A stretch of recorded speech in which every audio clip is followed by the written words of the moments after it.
He was a rapist turned murderer who killed his victims to avoid jail time. We are going to start the story of Ronald J. Dominique, aka the Bayou Strangler, aka the Bayou Serial Killer.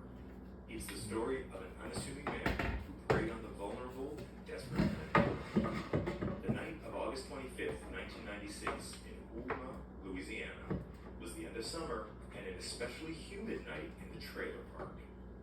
There was no wind, and the only sound that could be heard was the cicadas singing loudly in the darkness.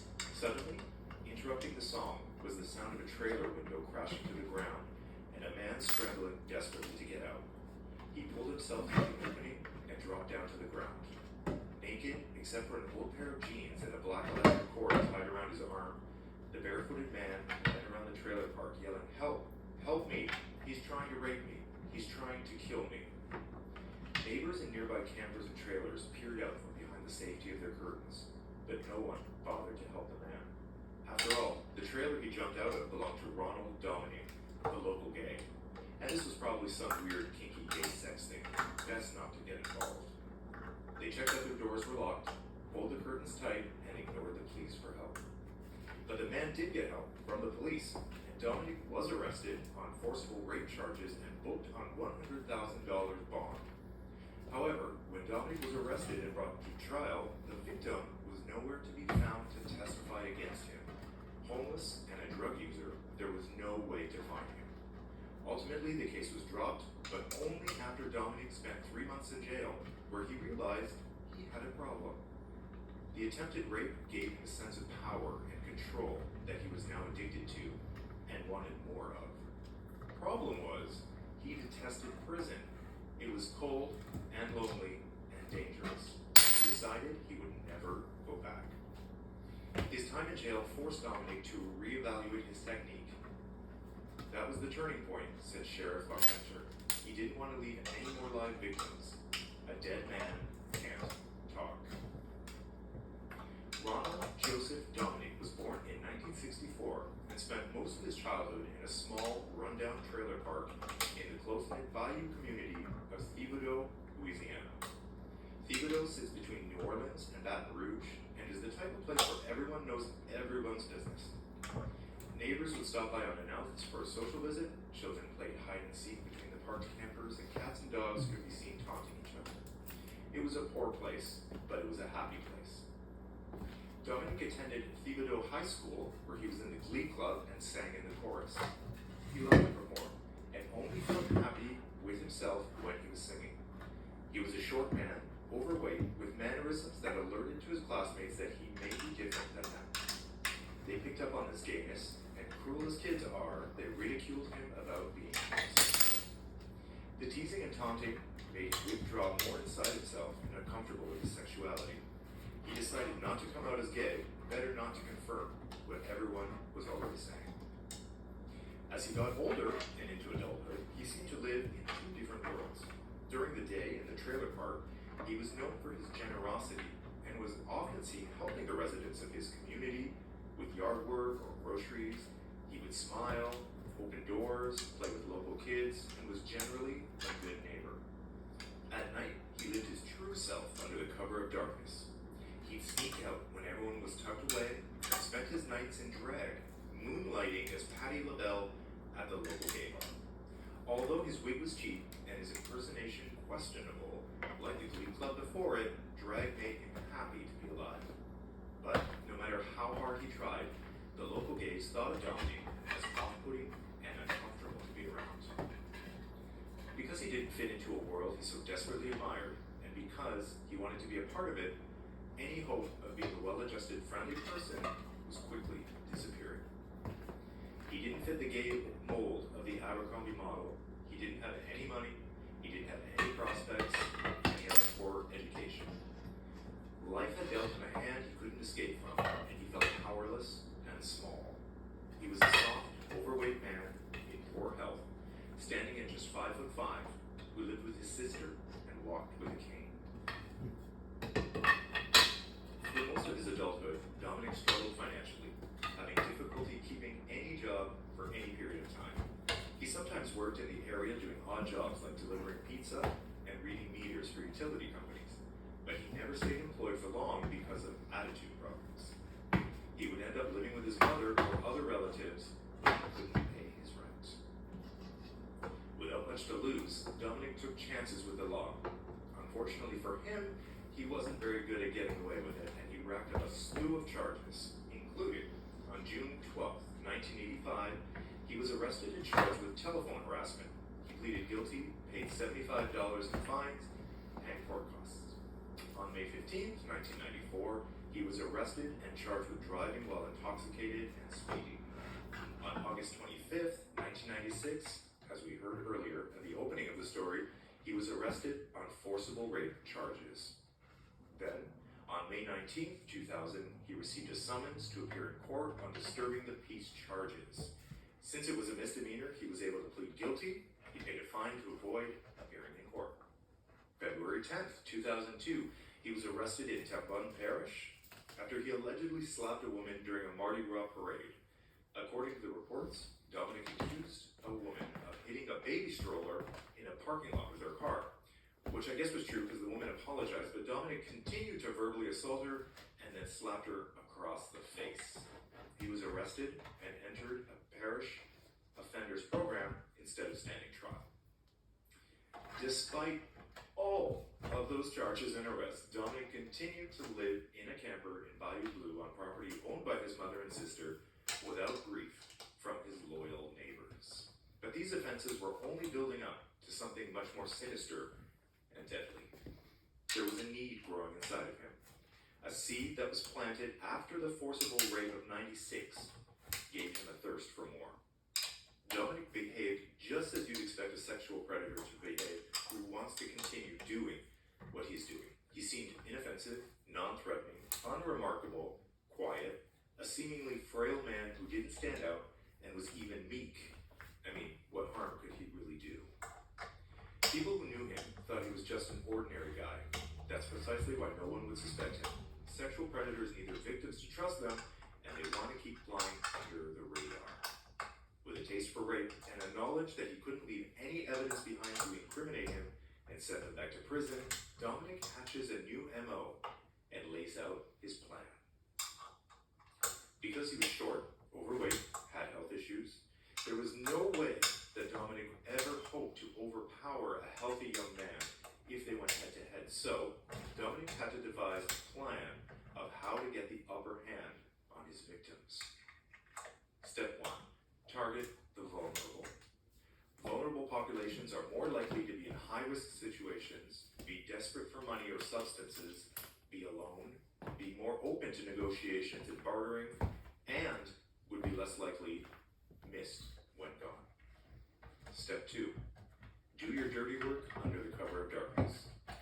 Dominic prowled the streets of Huma and nearby towns at night, usually between 10 p.m. and 2 a.m., looking for men who were alone, either on foot or on a bike.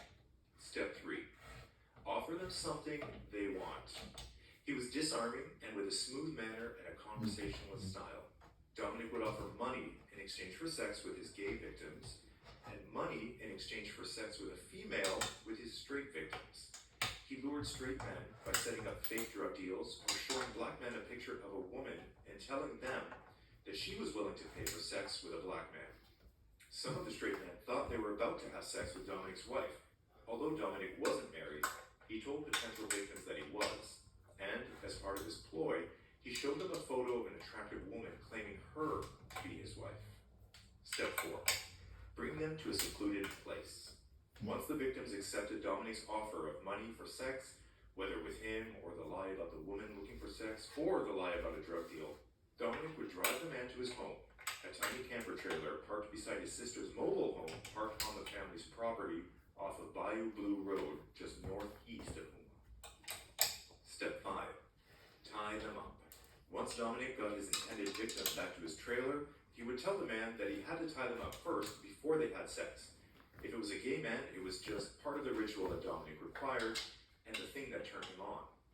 If the victim was heterosexual, Dominic said his wife was shy and wouldn't come into the room until the man was tied up. But I'm thinking, like, first of all, you're in a trailer, so where is she? Like, it's not big. So you've entered through the front door of the trailer and you've brought this man back to the bedroom. I mean, where is she hiding? In the toilet? She's shy. Okay.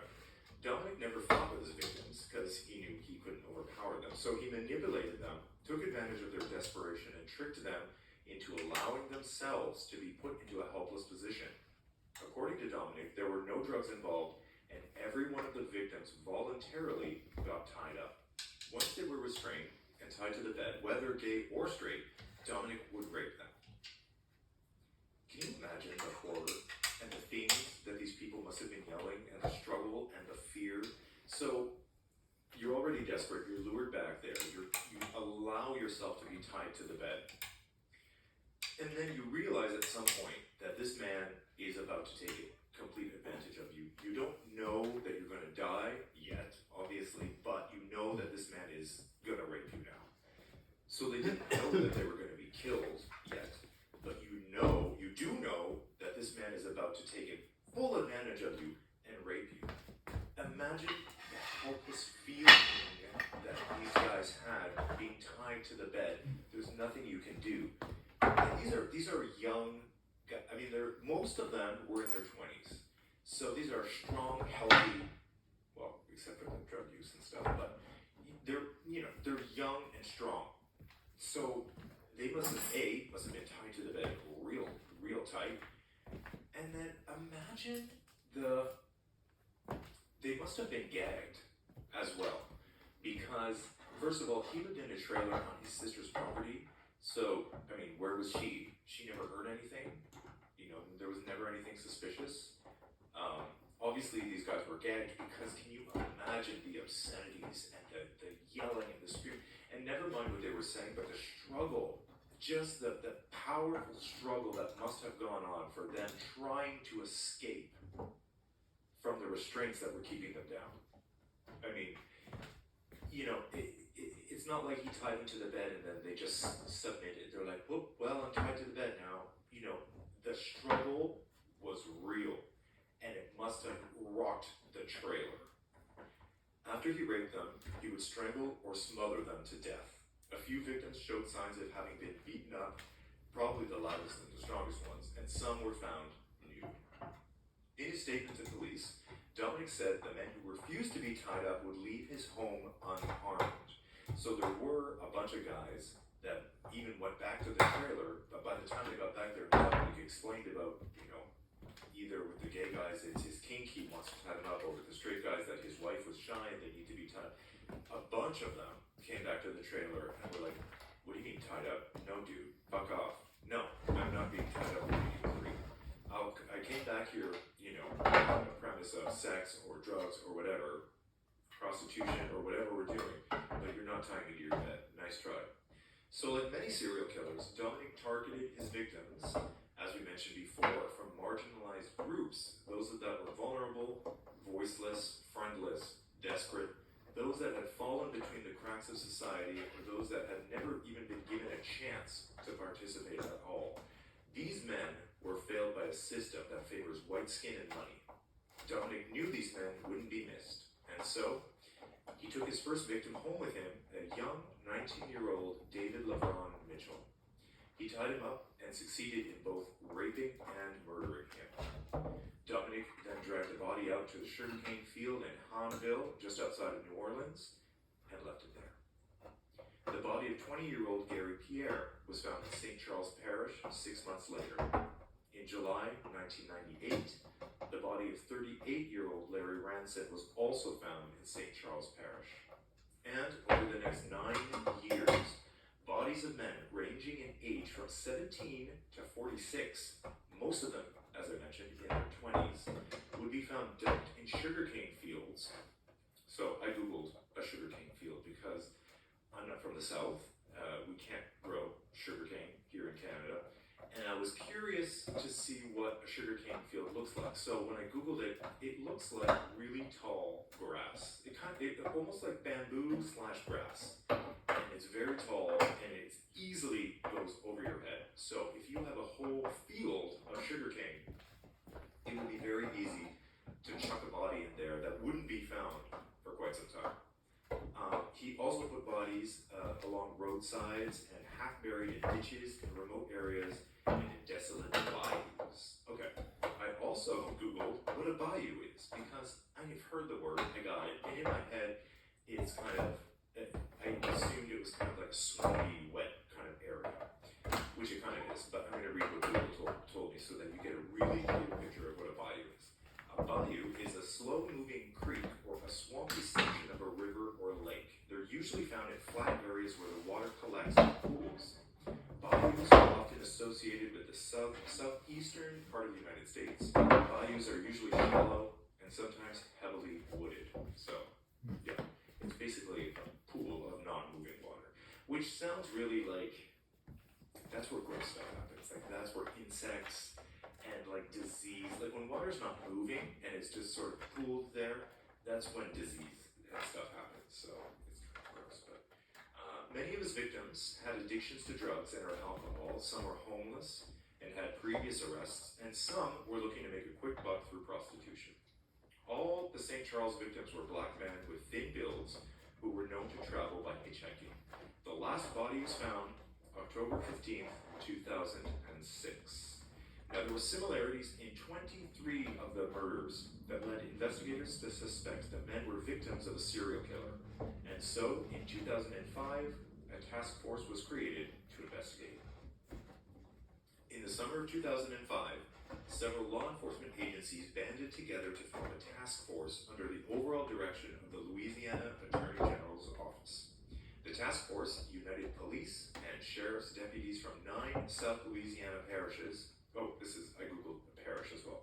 I knew a parish was like an area, but I wanted to know why. Why is it called a parish? So, instead of counties, Louisiana has parishes. It's the only state in the country with this unique feature. Louisiana was Roman Catholic during both France and Spain's rule of the state. The boundaries, or parishes, neatly coincided with the state's church parishes. So, little interesting tidbit there for you.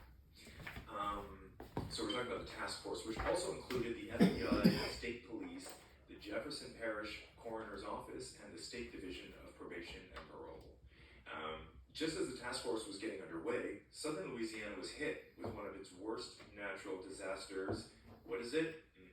That's the one. In August 2005, Hurricane Katrina tore through the area. She was a Category 5 hurricane, resulting in over 1,800 deaths and, get this, $125 billion of damages. That's a shitload of cash. New Orleans and the surrounding areas were underwater, and it wasn't, and as if that wasn't enough, are you ready? The next month, Hurricane Rita made an appearance and was the most intense tropical cyclone on record in the Gulf of Mexico and the 4th most intense Atlantic hurricane ever recorded. That's what I mean, like they can't catch a break. It's just one after another. The area was wrecked. Homes were destroyed. People were missing. The country was shocked, and the rescue and cleanup would take months. Needless to say, the task force got sidetracked during this time. But when the water receded, and as cleanup continued, the sheriff's office flew in Michael Baden to help continue with the investigation into the murdered men. Baden was the chief forensic pathologist of the New York State Police and host of the HBO TV documentary Autopsy. And he was to examine the body of the second victim. He found evidence that Pierre had been bound before being strangled, and slowly the pieces of their twisted puzzle were coming together. According to Jim Bernazzani, the special agent in charge, FBI profilers at the time considered Dominic's case the most significant in terms of the number of victims he had acquired in such a short period of time. So the task force is working,